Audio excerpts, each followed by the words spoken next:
ஐந்து கரத்தனை யானை முகத்தினை இந்தின் இளம்பரை போலும் எயிற்றனை நந்தி மகந்தனை ஞான கொழுந்தினை புந்தியில் வைத்தடி போற்றுகின்றேனே. நமக்கு ஜோதிட ஞானத்தையும் கிரியா யோகத்தையும் தந்த குருமார்களுக்கு நன்றி. ஜோதிட சொந்தங்களுக்கு வணக்கம்.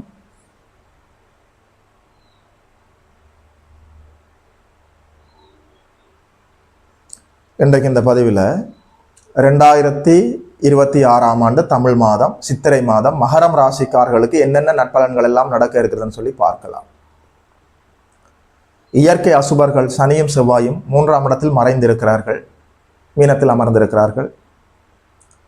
4ஆம் இடத்துல சூரிய பகவான் உச்சமடைந்திருக்கிறார், அங்கே சுக்கிரனும் இருக்கிறார். மாதத்தினுடைய ஆரம்பத்திலேயே சுக்கிர பகவான் 5-10 கூடையவர் உங்களுடைய ராஜ யோகாதிபதி ஜீவனாதிபதி 5ஆம் இடத்தில் வலுவாக வந்து சுபத்துவமாக அமர்ந்து லாபஸ்தானத்தை வலுப்படுத்த போகிறார். அற்புதமான அமைப்பு. 6ஆம் இடத்துல குரு அமர்ந்திருக்கிறார். உங்களுக்கு அவர் விரையாதிபதி 6ஆம் இடத்தில் மறையலாம். 6ஆம் இடத்தில் மறைந்து 6, 10, 2 பணபரஸ்தானங்களை தொடர்பு கொண்டு 12ஆம் இடத்தையும் சுபத்துவப்படுத்துகிறார். அற்புதமான ஒரு விடயம். உங்களுடைய பாக்கியாதிபதி மாதத்தினுடைய நடுப்பகுதிக்கு பிறகு புதன் பகவான் நீச்ச நிலையிலிருந்து விடுபட்டு சூரியனோடு சேர்ந்து புதாதித்ய யோகத்தை ஏற்படுத்துகிறார். ராசிநாதன் நல்லபடியாக 3ஆம் இடத்தில் மறைந்திருக்கிறார். அவர் சனியாகி 3ஆம் இடத்தில் மறைந்திருப்பது நல்லம், அருமையான விடயம். அசுபர்கள் 3ஆம் இடத்தில் அமர்ந்திருக்கலாம். மறைவு பாவங்களில் பாவர்கள் அமர்வது அற்புதமான விடயம். யார் யார் எங்கே இருந்தால் நன்மைகள் கிடைக்குமோ அவரவர்கள் அந்தந்த இடத்தில் இருக்கிறார்கள். கொண்டாட்டம், குதூகலம், உற்சாகம்.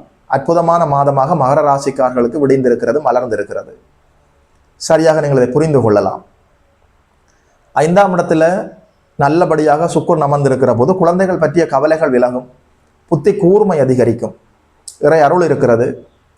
வாழ்க்கையோட முற்காலங்களில் நீங்கள் செய்த புண்ணியங்கள் எல்லாம் இப்போது நற்பலன்களை கொண்டு வந்திருக்கிறது.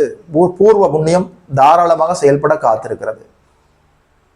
5ஆம் இடம் தானே அதிர்ஷ்டம், 5ஆம் இடம் தானே குழந்தைகள், அந்த 5ஆம் இடம் தானே இறை அருள், புத்தி கூர்மை, எல்லாமே 5ஆம் இடம் சாதாரணமான இடமா? பூர்வ புண்ணிய ஸ்தானம். 5ஆம் இடத்தில் 5ஆம் அதிபதி மாபெரும் சுபராகி ஸ்தான வலுவை அடைவது மட்டுமல்ல, அவர்தான் உங்களுக்கு ஜீவனாதிபதி.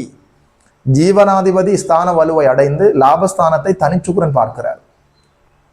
பொருளாதார நெருக்கடிகளிலிருந்து அப்படியே மீண்டு வரப்போகிறீர்கள்.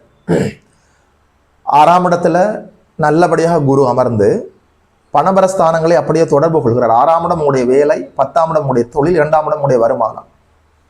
2ஆம் இடத்துல ராகு அமர்ந்திருந்தாலும் ராகு பிரம்மாண்டப்படுத்தக்கூடியவர். நல்லதோ கெட்டதோ அதை பிரம்மாண்டப்படுத்தி விடுவார். பாபத்துவமாக இருந்தால் கெடுதல்களை பல மடங்கு செய்து விடுவார். 2ஆம் இடத்துல ராகு அமர்ந்திருந்தாலும் நல்லபடியாக குருவின் பார்வையில நன்மைகளை பன்மடங்கு தரப்போகிறார். வருமானம் பல மடங்கு உயரப்போகிறது. சுக்கிரனுடைய வலு இருக்கிறது. 6ஆம் இடம் வேலை, நல்ல வேலை கிடைக்கும். கை நிறைய சம்பளத்தோட நல்ல வேலை உங்களுக்காக காத்திருக்கிறது. ஐயா, ஒரு கை நிறைய சம்பளத்தோட நல்ல வேலை கிடைக்கவில்லையே, இந்த மாதம் நல்லபடியாக இருக்கும், நல்லபடியாக கிடைக்கும். அரசு வேலைக்காக காத்து கொண்டிருந்தவர்களுக்கு அரசு வேலை கிடைப்பதற்கான எல்லா வாய்ப்புகளும் துல்லியமாக இருக்கிறது.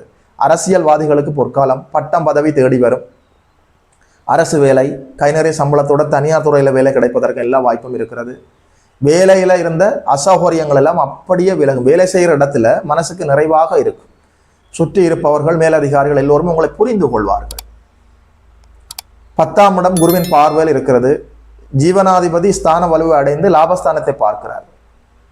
தொழில், வேலை, உத்தியோகம், வியாபாரம், வருமானம் தரக்கூடிய அமைப்புகள்ல இருந்த அசௌகரியங்கள் எல்லாம் அப்படியே விலகி தவிடுபொடியாகிறது. சரியாக பயன்படுத்தி கொள்ளலாம். வேலை மாற்றம், இடமாற்றம், உத்தியோக மாற்றம், இருப்பிட மாற்றம் எல்லாமே நடக்க காத்திருக்கிறது. தொழில் மாற்றம். ஐயா, நான் வேலையிலிருந்து ஒரு தொழிலை ஆரம்பிக்கலாமா? இப்போது முயற்சி செய்து பார்க்கலாம். ஐயா, தொழிலை விட்டுட்டு நான் வேலைக்கு போக போகிறேன், இப்போது பார்க்கலாம். வேலையில, தொழில, உத்தியோகத்தில் என்னென்ன அசௌகரியங்களை எல்லாம் சந்தித்து கொண்டிருந்தீர்களோ அவற்றிலிருந்து விடுதலையாக போகிறீர்கள். நல்ல வேலை, நல்ல தொழில், நல்ல உத்தியோகம், குறிப்பாக நல்ல தொழில் அறிமுகமாகும். தொழில் செய்து கொண்டிருப்பவர்களுக்கு அதிலிருந்து அசௌகரியங்கள் எல்லாம் அப்படியே விலகும். நல்ல தொழில் பங்குதாரர்கள் கிடைப்பார்கள், நல்ல வேலையாட்கள் கிடைப்பார்கள்.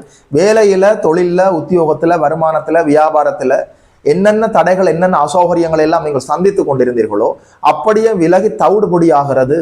ஒரு மனிதனுக்கு கை நிறைய சம்பளத்தோட நல்ல வேலை, தொழில நல்ல முன்னேற்றம், வருமானம் நன்றாக இருக்கிறது, உடல் ஆரோக்கியமாக இருக்கிறது, உறவுகள் எல்லாம் உங்களை புரிந்து கொள்ள போகிறார்கள். வாழ்க்கை எப்படி இருக்கும்?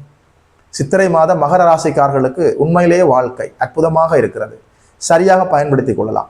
லாபஸ்தானம் ஆட்சி பெற்ற தனிச்சுக்கரனுடைய பார்வையில் இருக்கிறது. லாபங்களும் ஆதாயங்களும் வெற்றிகளும் உறுதி செய்யப்பட்டிருக்கிறது. மகர ராசிக்காரர்களுக்கு அப்படி ஒன்றும் கைமீறி போகாமல் எல்லாமே ஆதாயமாகவும் வெற்றியாகவும் இருக்க போகிறது. சரியாக இந்த வாய்ப்புகளை நீங்கள் பயன்படுத்திக் கொள்ளலாம். 12ஆம் இடம் குருவோட பார்வையில் இருக்கிறது. வெளிநாட்டு கனவுகள் நிறைவேறும். வெளிநாட்டிலேயே வாழ்ந்து கொண்டிருக்கக்கூடிய ஜோதிட சொந்தங்களுக்கு அந்த நாட்டிலேயே நல்ல வேலை கிடைப்பது, குடியுரிமை கிடைப்பது, சிட்டிசன்ஷிப் கிடைப்பது, பிஆர் கிடைப்பது, இதெல்லாமே நல்லபடியாக இயங்குவதற்கான சூழல் இருக்கிறது. ஐயா வெளிநாட்டில் சென்று படிக்க முடியுமா? இப்போது முயற்சி செய்து பார்க்கலாம். தசாபுத்திகளின் அடிப்படையில் சுப விரயங்கள் இருக்கிறது. வண்டி வாகனம் வாங்கலாம், வண்டி வாகன யோகம் இருக்கிறது. நிலம் வாங்கலாம், வீடு வாங்கலாம், விலை உயர்ந்த பொருட்கள் வாங்கலாம், தங்க நகை வாங்கலாம், விலை உயர்ந்த ஆடைகள் வாங்கலாம். சுப செலவுகள் கண்டிப்பாக இருக்கிறது. 4ஆம் இடம் இயல்பாக வலுத்திருக்கிறது. 4ஆம் இடத்துல சுக்கிரனோடு சேர்ந்து சூரிய பகவான் உச்சமடைந்திருக்கிறார்.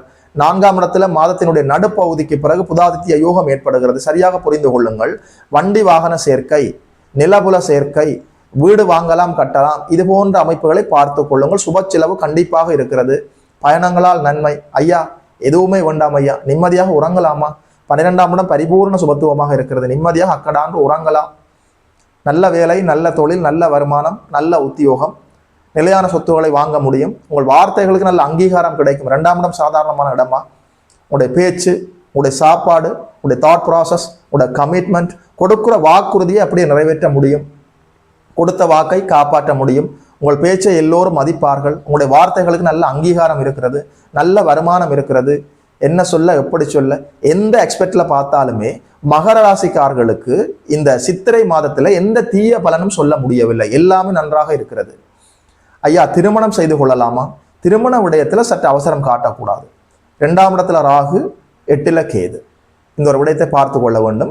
2ஆம் இடம் குருவின் பார்வையில இருந்தாலும் 2ஆம் இடத்துல ராகு இருக்கக்கூடாது. திருமண விடயத்துல அசௌகரியங்களை ஏற்படுறதுக்கு ஒரு வாய்ப்பு இருக்கிறது. உங்களுடைய பிறந்த ஜாதகத்துல நல்ல யோக தசாபுத்தி நடந்து கொண்டிருந்தால் முன்னெடுத்து கொண்டு போகலாம். உங்களுடைய பிறந்த ஜாதகத்துல 6, 8 போன்ற பாவத்துவ அவயோக தசாபுத்திகளும் நடந்து உங்களுடைய ராசிநாதன் செவ்வாயோடு சேர்ந்து பாவத்துவமாக இருந்து 2ஆம் இடத்துல ராகு, 8ஆம் இடத்துல கேது இருக்கிற போது திருமணம் செய்யக்கூடாது. Please clearly understand. உங்களுடைய பிறந்த ஜாதகத்துல என்ன தசாபுத்தி நடக்கிறது என்பதை பார்த்துக் கொள்ளுங்கள். சகோதரர்களோட தேவையில்லாத கருத்து முரண்பாடுகளை ஏற்படுத்திக் கொள்ள வேண்டாம். சகோதர காரகர் செவ்வாய் பகவான் மாதத்தினுடைய பெரும்பாலான நாட்கள் இந்த மாதம் 28ஆம் தேதி வரைக்குமே சனியோடு சேர்ந்து பாவத்துவமாக இருக்கிறார். சகோதரர்களோட தேவையில்லாத வாக்குவாதங்களில் ஈடுபட வேண்டாம். கருத்து முரண்பாடுகளில் ஈடுபட வேண்டாம். சகோதர ஒற்றுமையை பேணி பாதுகாப்பதற்கு நீங்கள் உங்களாலான நடவடிக்கைகளை எடுக்க வேண்டும். சகோதரர்களுக்கும் உங்களுக்கும் இடையில கருத்து முரண்பாடு வராதது போல் பார்த்து கொள்ள வேண்டும். இந்த ஒரு விடயம்தான் அசௌகரியமாக இருக்கிறது. மற்ற எல்லா டிபார்ட்மெண்ட்டும் அற்புதமாக இருக்கிறது. 5ஆம் இடம் குழந்தைகளால் ஏற்பட்ட கவலைகள் எல்லாமே அப்படியே விலகும். அதிர்ஷ்டம் செயல்படும், புத்தி கூர்மை செயல்படும், இறை அருள் செயல்படும். பணபரஸ்தானங்கள் வலுவாக இருக்கிறது. லாபஸ்தானம் தனிச்சுக்கனோட பார்வையில் இருக்கிறது. ஜீவனாதிபதி ஆட்சி பெற்றிருக்கிறார். ராஜ யோகாதிபதி ஸ்தான வலுவோடு இருக்கிறார். உங்களுடைய பாக்கியாதிபதி மாதத்தினுடைய நடுப்பகுதிக்கு பிறகு நீச்சபங்க ராஜயோகத்தை அடைகிறார். அதாவது நீச்ச நிலையிலிருந்து விடுபட்டு சூரியனோடு சேர்ந்து புதாத்திய யோகத்தை ஏற்படுத்துகிறார். சூரியனும் புதனும் மேசத்திலேயோ சிம்மத்திலேயோ கன்னியிலேயோ மிதுனத்திலேயோ சேர்க்கிற போது புதாதித்ய யோகம் இயல்பாக செயல்படும். மாணவ கண்மணிகள் மாதத்தினுடைய நடுப்பகுதிக்கு பிறகு நல்லபடியாக கல்வியில அபரிவிதமான முன்னேற்றத்தை காண முடியும். மாதத்தினுடைய நடுப்பகுதி வரைக்கும் சற்று கூடுதல் உழைப்பை போட வேண்டியிருக்கும். எதுவும் கைமறி போகாத, தொட்டது துலங்கக்கூடிய, நினைத்தது நடக்கக்கூடிய அற்புதமான மாதமாக இருக்கிறது. மகர ராசிக்காரர்கள் இந்த வாய்ப்புகளை எல்லாம் சரியாக பயன்படுத்தி கொண்டு வாழ்வில் வளர வேண்டும், மலர வேண்டும் என்று வாழ்த்துகிறேன். வாழ்த்துக்கள். 2026ஆம் ஆண்டு தமிழ் மாதம் சித்திரை மாதம் மகரம் ராசிக்காரர்களுக்கு இந்த பலன்களை எல்லாம் சொன்னதில் ஒரு ஜோதிடனாக எனக்குமே வட்டற்ற மகிழ்ச்சி. யோகி மதன் அஸ்ட்ரோ சென்டர் யூடியூப் சேனலை சப்ஸ்கிரைப் செய்திருக்கின்ற அனைத்து தோழர்களுக்கும் தோழிகளுக்கும் என் மனப்பூர்வமான நன்றிகள். பார்த்தவர்கள் உங்களுடைய நண்பர்களோடும் உறவினர்களோடும் பகிர்ந்து கொள்ளுங்கள். இதுபோல இன்னும் ஒரு அற்புதமான வீடியோவில் சந்திக்கிறோம். நமஸ்காரம்.